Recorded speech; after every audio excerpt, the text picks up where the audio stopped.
Okay, so we're over here on the surface plate. We're going to do a little bit of layout for these wear plates.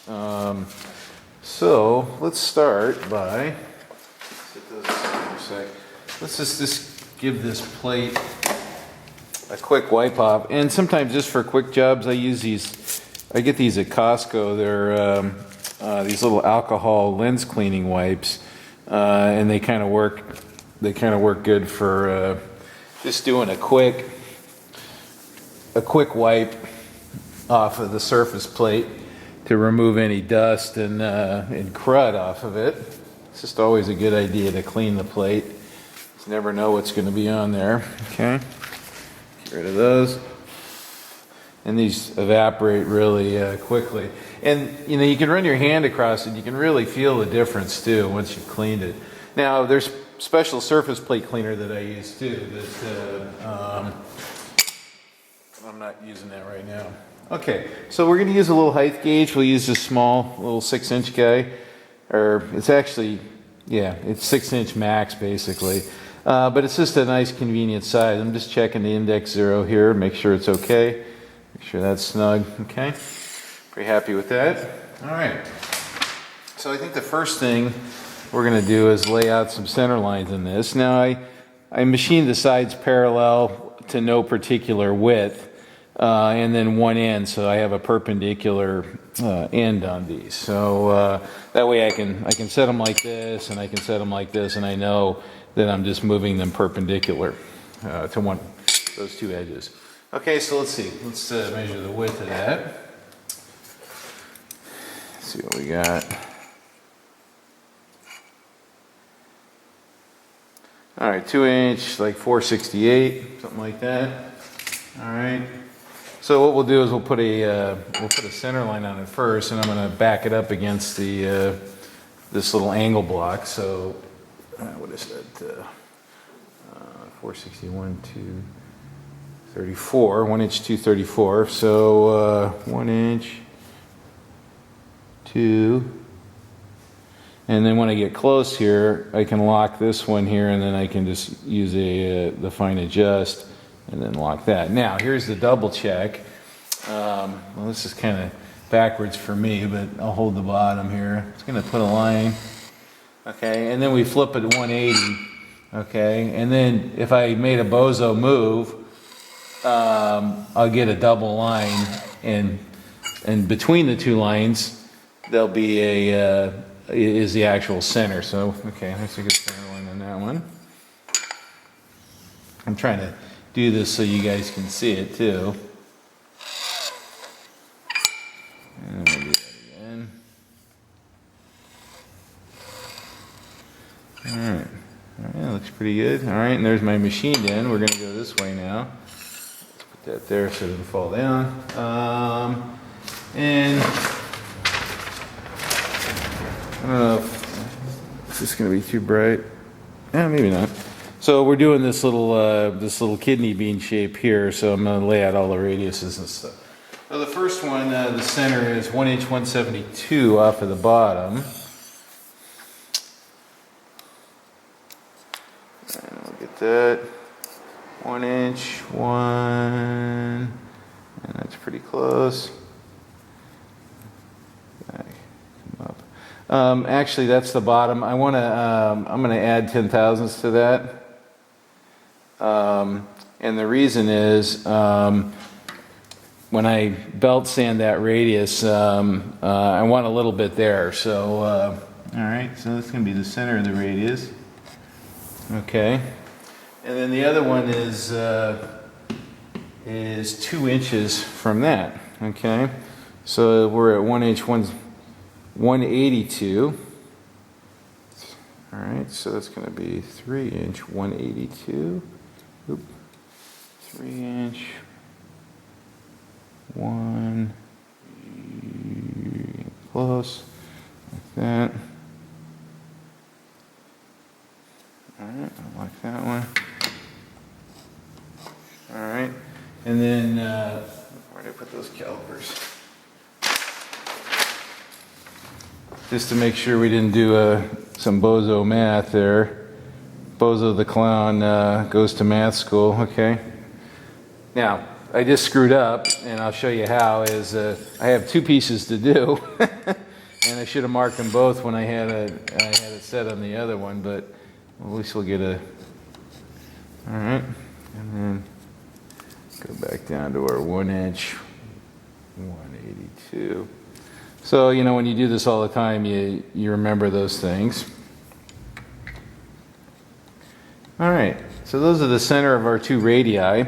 And then I'm going to center punch those, and then I'll swing a couple of arcs, and then we can actually do a little machining, or bandsaw, and then some machine work. So, okay, so let's spot these little suckers.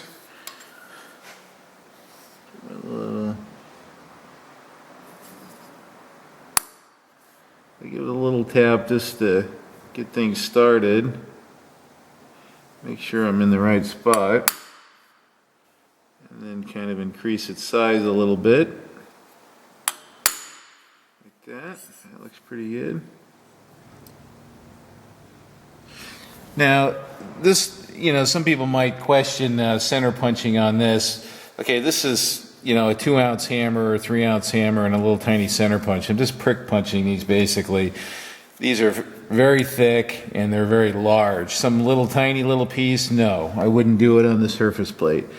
But this isn't my real high grade surface plate either, so I use this for these kind of activities. I don't do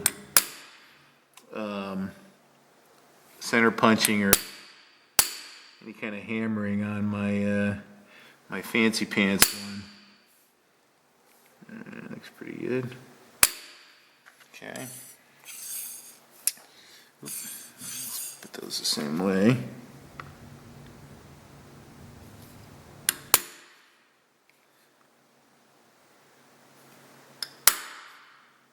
All right.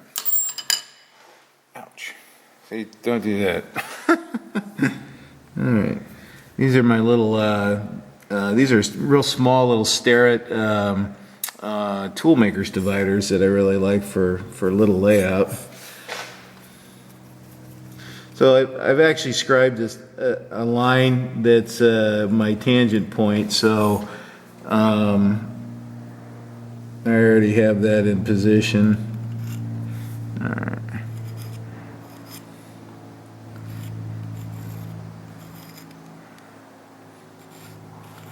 And these are basically just guidelines. I'm not going to machine them to these or anything like that. I'm going to use these to get close. Now you see why I came up a little bit, because I don't want this to come, I don't want the radius to come off the edge. I want it to be on material when I come around. So that's just a, I don't know, I guess you call it. I've been bozoed by that one in the past, so whenever I'm laying out near the bottom of a piece, I just move it up a little bit. I got plenty of plenty of extra material there, so it's kind of not an issue.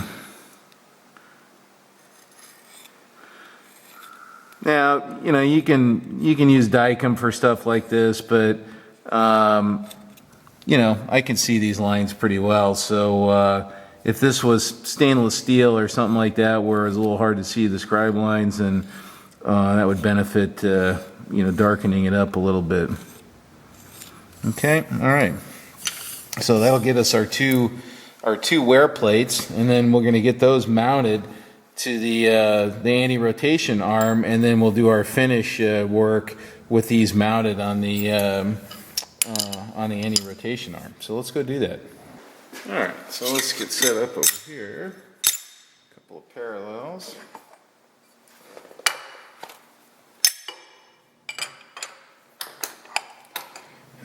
Put our little stop down. And I keep that corner at absolute 0. And thank you again, Mr. Chris Stevens, for shaming me into doing that. Alright, so let's go back. Absolute. Okay. So that'll be 0, 0 right there, okay? So I know what half of this is, which was our 1H 234. Oops, 2, 3, 4, okay. And then our first center was 1H 172 plus 10 thousandths. 1H 182 should be our center. Let's see. Yeah, okay, that looks like it agrees. Okay. All right, and then I want I want to come off of the center and I want to come out is what I want to do. That's what I like to do in this situation. So 2H 182. I'm going to go ahead and zero those again. And put a little dot and we'll do a bozo check. This should be 1 inch from there and 1 inch from there. Yes. Okay. So now, oh hi bud, what are you doing? We're gonna come over here. We're gonna put a little hole right there, a little hole right there, and I'm trying to decide if I want a small counter bore around that. So I'm kind of thinking about that right now to see how that might look. I think the dog needs to go out for a whiz. Let me take a little pause here. Okay, so let's back up to our first hole.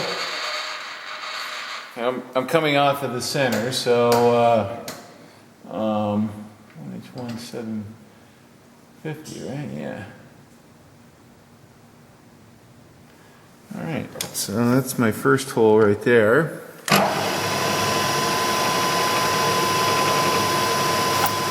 Once again, this has saved me so many times. So I got a little center dot that I'm looking at there, and then I just made a little drill point there, or just a little spot, and then I can just do just a quick double check, make sure I didn't do any silly math. Alright, let's slow that down. This is pretty hard bronze here.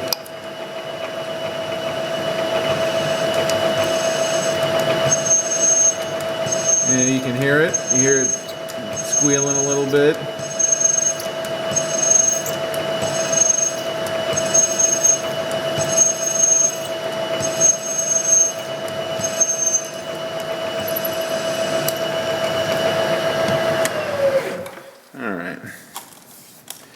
This is the screw that's going to go in there. So now that's a classic bronze, right? If your drill isn't brand new and perfectly sharp, it closes down a little bit.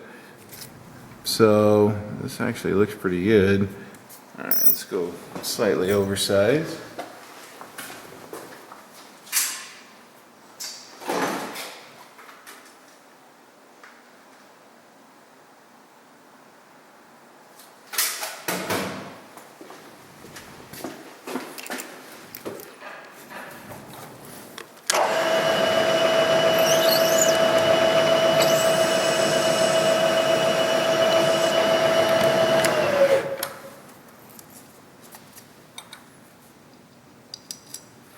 Alright, so that's the look. So I'm going to use a button head there. Now, the thought I had was, yeah, look at that. It poofed out a little hole out of the bottom. Or I'm going to counterbore that in just slightly. Well, I can always counterbore it later, right? So I don't need to do it right now. Let's go ahead and do the rest of these holes. And then we'll see what it looks like. All right, so let's do a little bandsaw here.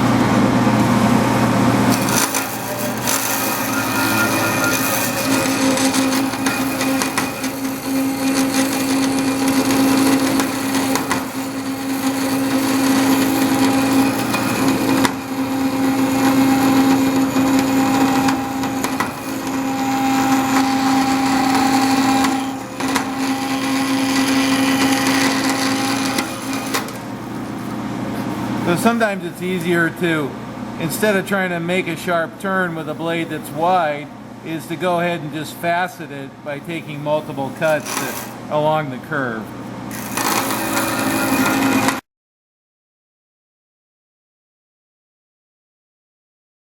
Okay, we'll do a little belt sanding here.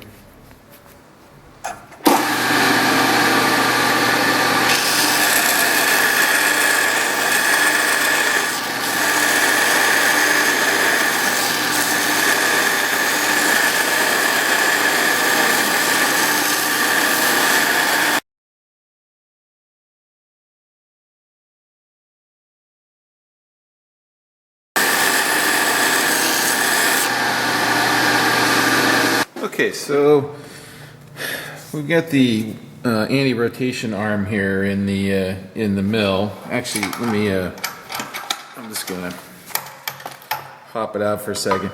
And this is just flame cut. Okay. So you know what I want to do is I want to pick up on it, kind of in the middle of the world there, so to speak. You know, find the center of the meat that's there, right? And in particular in relation to this slot here, okay? So, let me get that snugged up there, all right? So we're in the vice good. So ideally what I want to do is I want to find the center of this slot here. But, you know, you can see it's kind of a chowdery flame cut edge. So how do we do that in a reasonable way? So what I thought I'd show is kind of a different way of using the DRO. You know, a lot of DROs have this function, and this one has a function. It's called center line or midpoint. So what we can do is we can interrogate this thing, and we can check this edge and check this edge, and then it'll give us a number, and then it'll actually just divide that number for me to find the center line. So we're going to do that for both directions here, the Y and then the X, okay?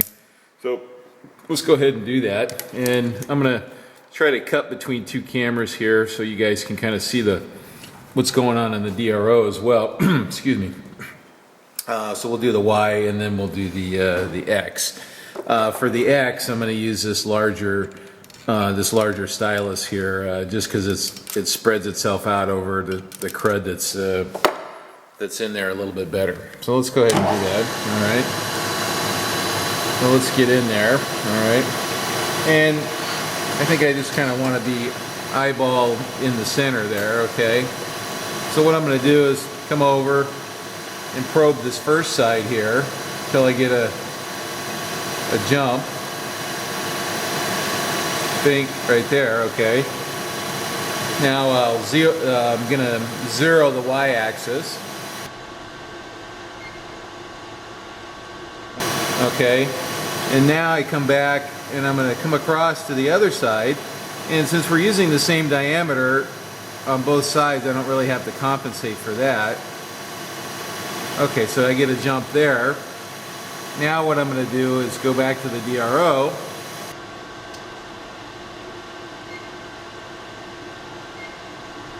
So I select the axis and then use the center line function, and then that gives me the half reading. So that should be half of that's what I probed there, and visually it looks like it is. Okay, so let's do that again, and except we'll do it with the larger edge finder.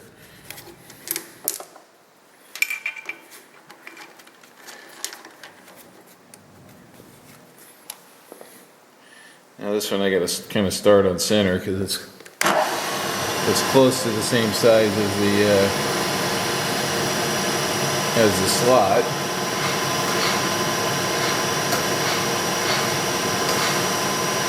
I have to hit the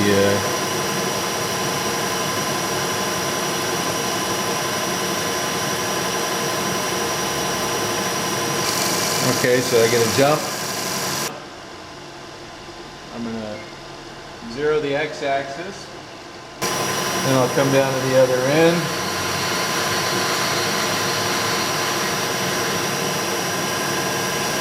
Oops.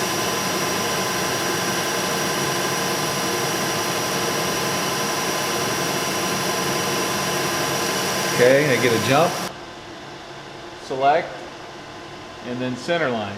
So then I back up to that number, or come to 0, I should say.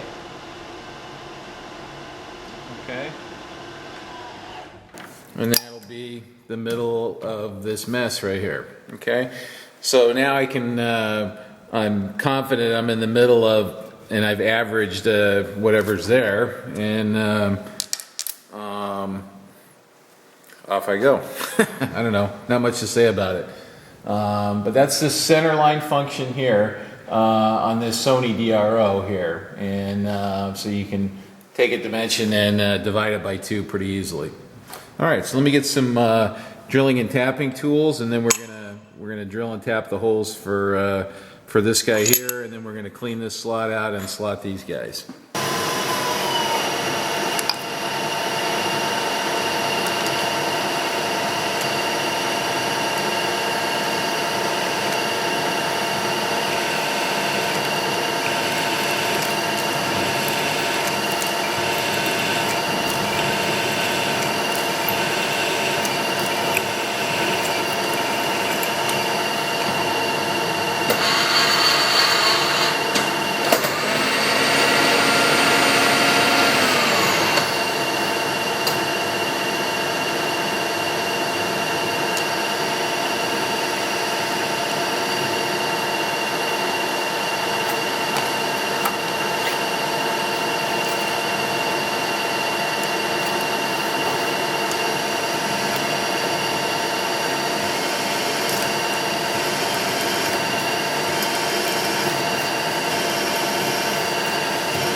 So I think that's it on that, and then we'll work on that slot. Okay, so we're gonna work on this slot, work our way through. So I just decided to attach this to fixture it. That way it puts it on center with all the holes and everything. So let's whittle our way in here. So I'm just gonna kind of ramp in along the center line. So I'm just putting a little downward pressure on this.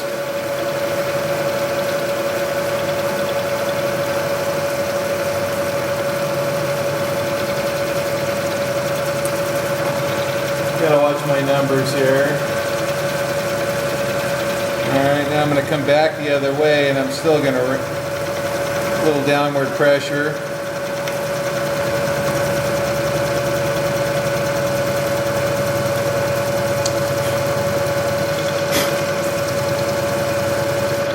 Suppose I could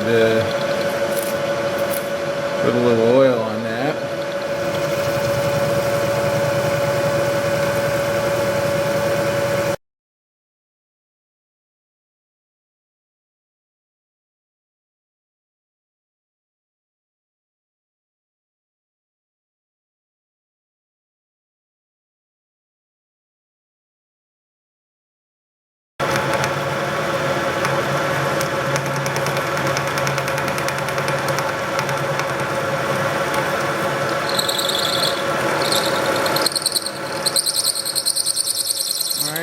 come sideways a bit.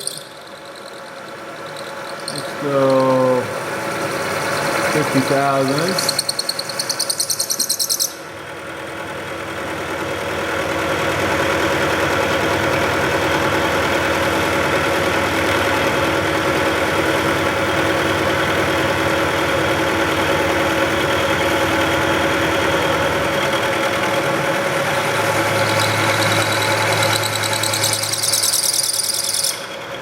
Now go on the other side, same amount, 50 thousandths.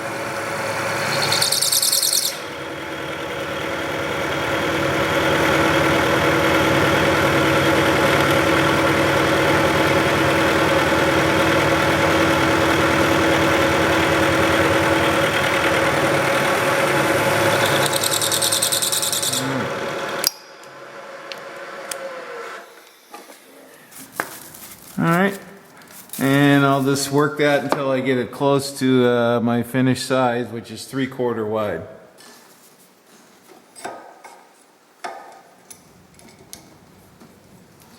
Alright, so here you're starting to get an idea how these things are going to mount up. There's still some hanging over on the sides here. I think I said it before, better to have something to work with than to come up short. So let's snug these up. And then these will kind of get all slotted and matched to the steel kind of as a unit. And that's the general idea. So I think what I'm going to do is take some off of the sides here and I don't know. And then we'll finish the darn slot up. That's what we're going to do.